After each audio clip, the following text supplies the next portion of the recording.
Well, let's welcome you in, Campo and Joe, on the air. We've got a little Facebook Live for you this afternoon, and we've got our podcast. If you find us in podcast form, we appreciate it. No matter what time of the week you listen, we love that you check in with us. And let's talk some Jaguar football. Dave Campo, he's our head coach. Joe C. from XL Primetime, noon to 3 weekdays right here on the Superstation. And we got something to talk about, Coach. We've got an actual ball game to look back on. This is great. We got the season going with a little preseason game against my old boys. Yeah. And I emphasize the old because I'm now a Jag. Yeah, you are. So I'm excited about that. Yeah. Duval through and through is what I like to say about Coach Campo now. He's Duval Dave. And I feel like we saw 60 minutes of football, some good, some bad. So I feel like if we go through this, I don't think we should make any proclamations of anything that we saw as it's in stone and it can't be changed. And that really is good and bad, don't you think? Yeah, well, first of all, you're looking at individuals more in these things than you are team. Right. Because, for example, the Jags played against Dallas's second team. They didn't really have very many of their starters out there. So, to say that this guy had a great pass rush, well, it depends on who the other guy is that they're rushing against and vice versa.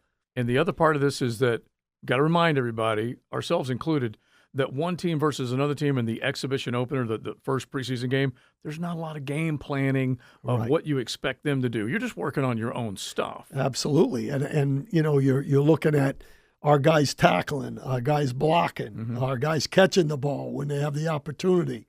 So, it's good because it gives them a chance to play under the lights, and they have a chance to look at some guys and evaluate how they operate in a regular game. All right, so I'm going to roll through some stuff. You're going to roll through some stuff. We love Jaguar fans chiming in on this, so if you have any comments, we would love for you to give us some of those. But, here's the thing. Right out of the box, I think most people are saying, show me that offense, because it looks like it can be electrifying. So what happened? They throw a pick. That's the first thing they do. Right. But then Trevor Lawrence, he rights the ship. He goes right back down the field. He gets Calvin involved. He gets the beautiful throw to Christian Kirk. So let's start there, because that's the offense I think most fans are looking forward to. Well, Trevor's going to have a great year. Yeah. I'm not concerned with Trevor, and I think the athletes we have out there, the guys you already mentioned, the catch that Zay Jones made on the 2-point play, get his feet down. Toe tap. That's a big-time catch. And so, there were good things done there with the first offense. I was happy to see that the two offensive tackles handled themselves pretty well, with Harrison being a rookie. Right. He had one bad play. The rest he played very well.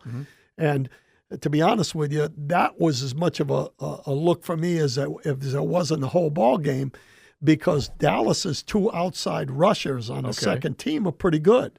Williams, number 54, had 6 sacks last year, and Dante Fowler, who was here, was a former number 1 pick, number 3 overall. Yeah, and they handled them pretty well the whole ball game. Walker Little and Harrison. The thing, Dante Fowler, it definitely is worth mentioning that he was the number 3 overall. The Jaguars went back-to-back years with number 3 picks in the draft, Blake Bortles and Dante Fowler. And Fowler, as a rookie, got hurt, was completely lost for the full year, then comes back, and in his second year basically has one pass rush move. He was quickly exposed. And so he can appreciate going up against a rookie that he might be able to embarrass him. But you're saying Anton Harrison at least held his own against him. Well, Harrison really covered him up except for one play, and it was he attacked him, made a little move like he was going to go underneath him, and then flashed around him. Right. So you could see that Fowler's got some speed. You can see why he was probably a high pick, maybe a little bit like Chason. When you look at it, because they're both athletic, both speed, and Fowler really never came around. But that's a good test, though. It's not like they were playing somebody that can't play. Both those guys that were on the edges. 6 sacks for the Cowboys last year for Williams, number 54. Right. That's a good year. All right, now I'm going to get you to take me down that road that you just mentioned. We'll get back to the other stuff, but you mentioned, the simple fact that if you're looking at a guy that can, basically, be viewed as a top draft pick, Dante was number 3 overall. Josh Allen was 7th overall. Has he developed enough pass rush moves in now his 5th year? Because Dante went from when they had the run in 2017, Coach, he had, I want to say, 8.5 sacks in the season, might have even had 10.5, and then had 2 massive sacks in the postseason, and that led to him getting a big contract. Well, he ends up getting in a fight with Onyeka Ngakwe. He's out of Jacksonville the next year before the next season is over, goes to L.A., goes to Atlanta. Now he's in Dallas. Is Josh Allen maybe one of the same guys that's really got to prove himself this year? Well, I think he has to prove himself this year. It's a contract year for him. So, to me, he's got the moves. Okay. It's just he's got to come out and ball this year and do well in a contract year. So I would say this is a big year for him. I expect him to, he has developed. I mean, he's just not the same player. Right. One of the things that I think might be a little advantage for him this year is that you have another guy in Trayvon Walker that is going to merit some concern from the other ball club. Plus, I think with Devon Campbell, Devon Hamilton Devon Hamilton and Harris, who are 2 decent inside pass rushers now. That allows the outside guys to make some plays. Yeah, so let's stay on the defensive line, and we'll bounce back and forth because we got all kinds of notes as far as what we saw, and then we'll look ahead to the Detroit Lions. But when you talk about, the impact that these guys can have, obviously if Josh Allen is on one side and Trayvon is drawing attention on the other side, it might free one guy up. What did you think of Trayvon? And we're talking just barely a handful of plays to judge him off of right now. Just so everybody understands that, because you really weren't looking at a lot of things. No. The times that he was in there, he played well. And what I mean by that is he had some rushes on the inside, moving inside where he hit the quarterback. He had pushed the pocket. When he was outside, it looked like he was working on a couple of moves. And the one time that they chipped him with a tight end on the tackle, he busted through both of them and made a hit on the quarterback. So you're saying strong man, right? Yeah, he's strong and he's physical. I think he'll show when we get into the ball game whether his hands are there yet and all that kind of stuff. I expect him to have a good year. Now, and I'm gonna ask Coach this question so many times. He's gonna say, "Joe, quit asking me this question." But every time we see something, it gives us a little more evidence of what we can expect going forward. Will he be more dominant inside on pass rush, or can he be dominant on the outside? Well, I think he's going to be better in both areas. But I think if he gets on a guard, in a lot of circumstances, he's going to win. Because he's a better athlete. That excites excites me. More physical and very strong. Yeah. He's going to be a factor because of all the things he does, not just whether he rushes the passer or not, because he can stop the run. There's no question about that. He is versatile enough now that he understands the scheme that he can go inside, not just on movement, but he can line up inside at times in third down. And that's one of the things they're going to be doing more, in my opinion, this year, is putting sometimes Allen and Walker together on the same side, with Walker on the inside and Allen on the outside. Those are the kind of things you're going to see more of this year because of understanding the scheme. And that'd be a little more of a lightning package on down and distance where they can get after the quarterback, which I love. And I've said this to you, and I hope I'm right. I think Mike Caldwell matures as a defensive coordinator. These players mature as second-year guy, Trayvon, fifth-year guy, Josh Allen, and all the other pieces. And I think I think he's going to be more aggressive. Well, there's no question. My first year as a coordinator in Dallas is a great example because, I was pretty darn experienced by that time. But that first year, which we actually won a Super Bowl with, I didn't do anything different than what we did. What I knew and what we had been successful with, having won 2 Super Bowls and gone to an NFC championship game. The next year, when we actually had a better defense, I was doing more things because I felt more comfortable in understanding who my guys were because, as a secondary coach, I knew my guys pretty well back there. But as far as knowing exactly what the front guys do, those are things that you learn as you go along. And he's a linebacker coach, so he's having to learn both sides of that thing. But he got Cisco to the quarterback on the safety blitz. Right. He was able to get Yasir Abdullah to the quarterback. Right. They did scheme and design a few things up. You saw Devon Hamilton crash the boards inside, and he got to the quarterback. Yep. So these are the things that I like. And, again, it's just a small sample size. And a lot of it is that the players that he's got out there are some second- and third-year guys. Yeah. So not only are they really second year in the scheme, but some of them are third year in the league. Right. They're developing. And so hopefully, they're going to be more comfortable and they're capable of making more plays. All right, so let's swing it back to the offensive line. Right. You mentioned what you thought Anton Harrison did. Get over to the left side and give us a little Walker Little. And then, if you have a thought on any of the other guys along the line, hit it. Okay, well, that's one that I really took a really good look at because, if you told me, for example, I think the defense is going to be better. I don't think that they're going to be a top 2 or 3 defense. They're going to evolve. So, but I know they're going to be better. On the offensive side of the ball, I know they're going to be really good, except making sure that they've got young guys in that front. And so I took a really good look at it. And Harrison held his own. Walker Little, the only thing is he's a little bit lax on technique at the end. Of a play. He gave up some late movement. So you think he's got him engaged, and then he got to stay with it. He can't put a clock. He's a Stanford guy, so he's a numbers guy. Yeah. So he's probably going 1, 2, 3, 4. Well, sometimes it goes a little longer than that. You might have to go to 5 and 6. So other than that, though, he's athletic. Great job pulling. On the wide run plays. Okay. I mean, when he got on the edge, that was outstanding. Yeah. So I thought he did extremely well. Fortner held his own. Sheriff, to be honest with you, he's a little old in tooth. I'm surprised he's a right tackle, to be honest with you. I really think he really probably would be a better left tackle because that's the athletic. Right. He's more athletic than he is physical. Yeah. But he is experienced. So, he didn't have any problem. Yeah. Hance handled himself okay. He did. Now, again, that was encouraging. Now, again, those are young defensive linemen on the other side of the ball, too. Sure. So time will tell as that goes. But we got to think about this. He's he, in essence, is a third-string left guard, and he's holding his own. Right. And so I think he makes the team. Now, the guy that of the backup guys that really stands out to me is Hodges. Yeah. I'm telling you, he has done well the whole training camp, in my opinion. But in that ball game, he did some things that a lot of rookies don't do. And one of them is he's so physical. I mean, he put some guys on the ground. Yeah. Okay, and that's fantastic. But the thing that I'm most impressed with is when they were running their end tackle stunts.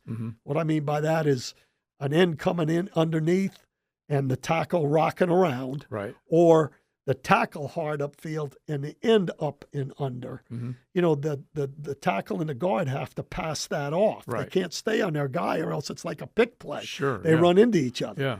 Well, he passed off their ETs and TEs like it was nothing. That's good. So that tells me he's smart and he understands what he's doing in there. And I think he makes the team, and I think he's going to be a pretty good backup player. And it's such a good thing to hear because instinctual play, you have to make a decision in a nanosecond. Absolutely. And you can't sit there and get stuck thinking about it. Absolutely. Yeah. And so that you have to love. I think that's good. And then the backup right tackle, the new kid, Wells, did okay. Okay. And you know me. We know who he is. I mean, if I see Josh Wells, I'm waving the flag. Right. But I'm just hoping that he is. But he's a veteran. Yeah. And a good offensive line coach. Yeah. Here. So that's true. Who knows? He is a swing tackle that can play both left and right. And maybe the best decision that I'm seeing early in camp is that he's playing primarily at the right. Right. Because I'm telling you, Coach, as a left tackle, he is a liability. Yeah, and I think the right tackle is a spot for him. Yeah. It is good though that while Cam Robinson is gone,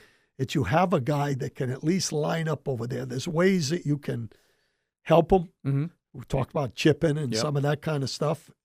So a lot of times if you don't have that third tackle that at least can line up there and be, decent, you're in trouble. So I'm glad he's here, and I think he makes the team. All right, now let's stay with the theme that we just got to, and we'll move around, but I'm going to go to the run game because what we saw from these guys, and in particular the big run that Etienne had, I thought that came off of Anton Harrison's hip, and I love the jump cut from Etienne. So hit both of those because Tank broke off a big run, nice seal block from Brenton Strange, and then obviously the Etienne run. Well, you know, the one thing that they did offensively that is really going to be part of their package this year is 13 personnel, where they have the 3 tight ends in the game, including Ingram. So in essence, it's really 2 tight ends and 2 wideouts. But you have to be prepared for 3 tight ends, that are all eligible to get out and absolutely. Get open. And the run that Tank Bigsby had, the big one where he came out the backside, I'm telling you, Farrell and Strange. 85, Strange, it was a butt kicking. Yes. I mean, they took those guys all the way to the center on the wing. So he rolled around the wing, and he was out the gate. So I think the 2 tight end package is going to be there. I think what you're seeing is I'm really impressed with Farrell. Farrell came off the ball and got after some people. He's a good blocker. And Strange is kind of a either-or guy. Right. So they really have some matchup issues, in my opinion, when they put tight ends out there. And Farrell has gotten open in practice. Yes. Well, he caught one in the game. Yeah. I mean, he can catch the ball. He's just not a nifty route runner. Exactly. You know? But what you're saying, and Jaguar fans are hearing, and this is what I always say to you, is that when Doug Peterson has multiple guys that he can employ in the pattern to go make plays, and you can deceive the defense, oh, yes. Yeah, you got lots of things working. As soon as you put those big tight ends in there, the defense has a choice. Am I playing that as a run? Or am I playing that where Evan Ingram can shift out and all of a sudden you got 2 wideouts out there running routes with a tight end that can move? And that's a tough deal for the offense. And say it to the fans again, 13 personnel means including Evan Ingram. Yeah, he's considered a tight end. Yeah. So you got 3 tight ends in the game, Farrell, Strange, and Ingram. Ridley, Etienne, or Bigsby, or whoever's in there, tailback. One running back. And it really puts some pressure on the defense in itself. I love it. It's like an unbalanced line almost when you've got, you know, your 3 guys and the wing is a tight end that's a pretty good blocker. Which is awesome. All right, we need to get to the defense, but I want to do one more on the offense, and his name is Trevor Lawrence. And I think the one thing that got me, other than what we already expect from him, and this I think is it really does tell you the growth that he has made, and Christian Kirk, because that was a drop pass in the back of the end zone. He went through his progressions. He fired it. He didn't force it. And I'm telling you, Coach, for a shorter Christian Kirk behind defenders, for Trevor to drop that in, that was beautiful. Yeah. And I'll tell you what, he's going to have an excellent year. I mean, I'm really not concerned with him. I think maybe I was more happy about Kirk on that side of the ball. Oh, yeah. Too. Oh, yeah. No, they got good receivers. I mean, there's all kinds of situations there where those guys are making plays. And, you know, the one that Zay made, I mean, it was the sweet. catch in the 2-point play was outstanding. I mean, you know, to get his feet down. Well, the other thing that stuck out to me, and I'm saying that we're going to score some points. Right.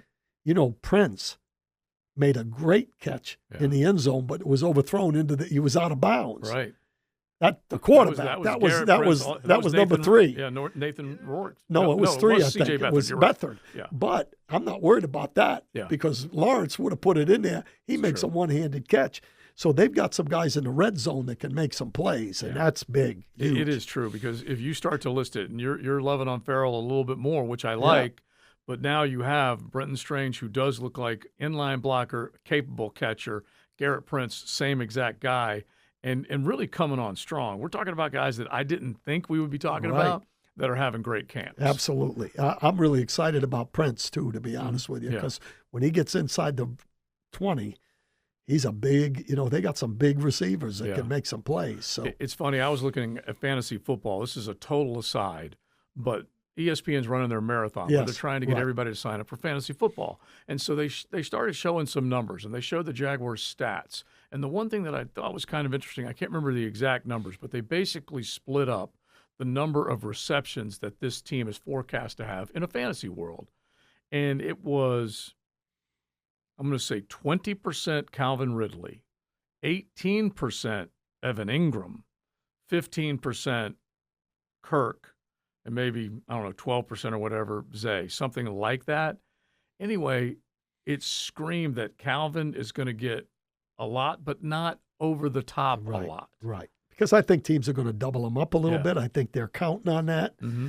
And let me tell you something. You add ETN in that. Yeah. And Bigsby can catch the ball out of the backfield. I'm going to say this. I don't want to be the defensive coordinator at the Colts in that first ball game. So they've got some weapons. They really do. All right. So, because that added up to 65. Yeah. And they were forecasting the other 35% was going to go to the ETNs or a tight end. Exactly. Or, another tight end. Or whatever. That's a lot of offense to spread around. Absolutely. Everyone says there's not enough footballs. That's a lot of footballs. Right. If we don't turn the ball over offensively, we'll score some points this year. There's no doubt in my mind. All right. I want to hit the secondary and the linebackers before we are done because we kind of hit both lines of scrimmage. But you mentioned AR. The Colts announced that he is going to be the starter week 1. As a defensive guy, are you licking your chops or are you worried about the unknown? I'm licking my chops. I'm looking forward to it. Yeah. I think that I think he could be a good player. It's kind of like Trayvon Walker. Mm-hmm. Everybody's waiting for him to come on. Yeah. I think Trayvon Walker's going to be a good player. Mm-hmm.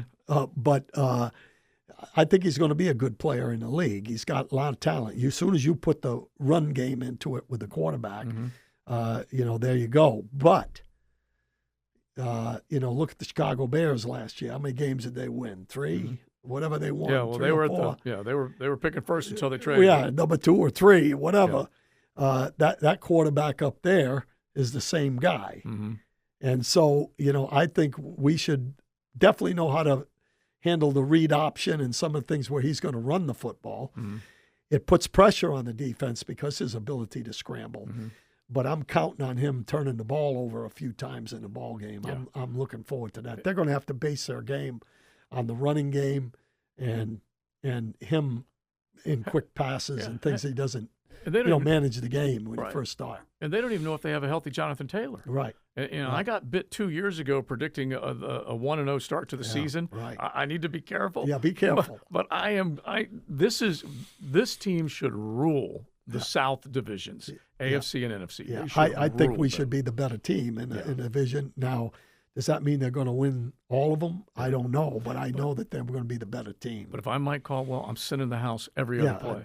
Not every play, every other play. I'm going to make sure I got the lanes covered. Yeah, exactly. So that he can't run. Right. That's the biggest thing. I want to force him to throw the football. Yeah, you have said it. It will drive you crazy if you can't account for him. Yeah, exactly. Yeah. All right, so the secondary, they will see a very good Jared Goff in practice this week. So let's spend the last couple minutes we have on these practices against the Lions, but then also what you thought of the secondary.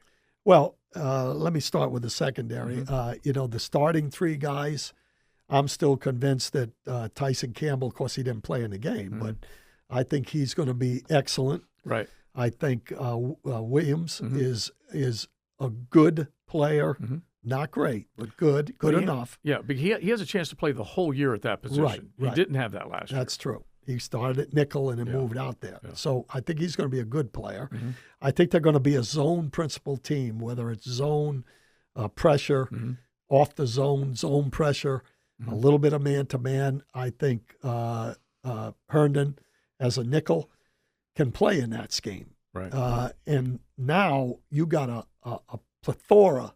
Is that right? Plethora. A plethora of talent of the rest of the guys, but they're all very similar to each other. Mm-hmm. So to predict which ones are going to be there is very hard at this time. It's going to be a tough cut, in my opinion. Mm-hmm. A lot of it's going to depend on special teams, who the best special teams player is. Mm-hmm. I think Gregory Jr. has established himself as really a backup nice nickel. See. Yeah. He's had a really good camp. And he was excellent in the game. He handled himself no problem with his own drops. I'll raise my hand as not giving him much of a chance coming into camp. Right. I was wrong. Yeah. I think he runs faster than watching him on special teams, especially. Mm-hmm. He runs fast enough. Mm-hmm. He's probably a better man-to-man guy than Herndon would be. And Herndon's probably a better zone guy from experience, on the pass-offs and being in the right spots. But isn't it crazy, Coach, that we're looking at the nickel? Yeah. And these are all fifth-round draft picks or lower. Right. And the only reason I say fifth round is because if Antonio Johnson gets to slide up in a dime or a nickel situation, that's fifth round or lower. Trey Herndon, undrafted, Gregory Jr., Christian Braswell, Antonio Johnson, all fifth rounder or further. Right. And Braswell made a nice play in the game, and he can run. Mm-hmm. So, I think that when you look at the backup corners, right now, and it may not end up this, but I'm looking at Monteric Brown at one corner because of experience, and he can run. As a backup, yeah. As a backup. Mm-hmm. And Tavon Campbell has made some plays, experienced, been in the league. Yeah. Now, the question is, what happens after that at corner? You've got the Gregory Jr. Is one of those young guys going to supplant Tavon Campbell or Monteric Brown? Right. I'm not sure yet. I think a lot is going to depend on what happens in this next two preseason games. Yeah. Eric Hallett, Devod Wilson, at the very least, are listed behind Monteric Brown on the Tyson Campbell side. Yeah. And then Clay Brooks is fighting for his job. He really is. I think he is. And it's because of what has happened off the field as opposed to on the field. And then Caleb Hayes. So there's some practice squad candidates here. Yeah, absolutely. But then also there's some candidates to get cut. Well, a couple of them have to make it, too. Yeah. In my opinion. Right. Okay. I mean, there's got to be, I would say, depending on what they do with Tavon Campbell, there's got to be at least 7 corners. I think on the 53, 8 corners. I'm going to say 7, and I'm going to say 5 safeties. Yeah. Somewhere in that neighborhood right there. Yeah. And so that's honestly what we have to figure out. But you look at Devod Wilson, you look at Braswell, you look at Hallett. Those guys are all decent-looking players, but again, they haven't played against first-line guys very much. Right. So it's going to be interesting to see what happens, and I'm not 100% sure which ones are going to be the best special teams players, and I think that's going to be a factor. All right, so we'll spend some more time next week after we come out of this Detroit game looking deep into this roster, but the 2 days of practice against the Lions, hit us with what you think they can get accomplished. Very important. Yeah. Very important. Okay. I'm hopeful that the ones go against ones. And again, I wish we could see it, but obviously we're not going to actually see it. Right. But I want to see the ones against the ones and get the feedback from our guys up there on what happens with if the defensive end. Aiden Hutchinson. Yeah. If he's a little banged up. Yeah. So I'm hopeful he's going to be 100%. There's going to be a little bit of a chip on their shoulder on the guys that they're playing because we played so poorly against them last year. I want to see how they handle ones against one. And it's going to be a physical situation because that's the way they play. And our guys will match them. And it's going to be good. The only thing you're going to be missing is the tackling because the blocking is going to be pretty much live. Right. Yeah, that's important. But Detroit beat Duval's behind in the regular season last year. Yeah. So, and by the way, everything turned after that. Predicted a win against Tennessee, up in Tennessee, first time since 13. Yep. And everything changed after that. But that was a butt whooping against Detroit. Detroit. No question. Yeah. So I think it's going to be really good for our team. It will determine probably a little bit how much they play in the next preseason game against Detroit. I'd like to see him play a little bit in that as well for the tackling part of it. Right. If I was going to make a decision on that right now, I would say the defense would play more than the offense. Okay. If they were going to play somebody in the preseason game because of the tackling. Sure. And just the speed of the first receivers if Detroit's playing them. Like maybe 2 series offense, 4 series defense. Maybe. Around in that area. Yes. Yes. And I know they'd love to get down the field and get in the end zone. Absolutely. We'll see whether that happens or not. Yep. All right, Coach, good stuff as always. Campo and Joe, we appreciate you hanging out with us, either watching on Facebook Live, catch us on podcast. wherever. We appreciate it because all we do is talk Jaguar ball. Joe C. and Dave Campo. We'll talk to you next week.